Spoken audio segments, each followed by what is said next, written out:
সুপ্রভাত, আবার চলে এলাম সকলের সামনে আমাদের রান্নাঘরে। আজকে আমি কালো জিরে বাটা দিয়ে পার্শে মাছের ঝোল করে দেখাবো। প্রথমে পার্শে মাছগুলোকে নুন হলুদ মাখিয়ে ভাজা বসিয়ে দেবো। ততক্ষণে আমি একটা মশলা করব।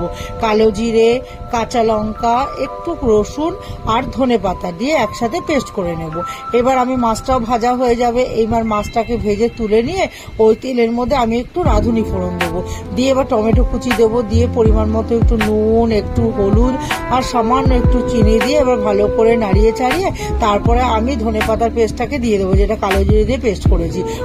ওই মশলাটাকে ভালো করে কষিয়ে যখন দেখবো তেল ছেড়ে আসছে তখন মাছগুলোকে দিয়ে দেবো, দিয়ে একটু নাড়াচাড়া করে পরিমাণ মতো অল্প জল দিয়ে দেবো।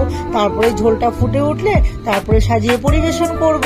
তাহলেই তৈরি হয়ে যাবে আমার কালো জিরে বাটা দিয়ে পার্শে মাছের ঝোল।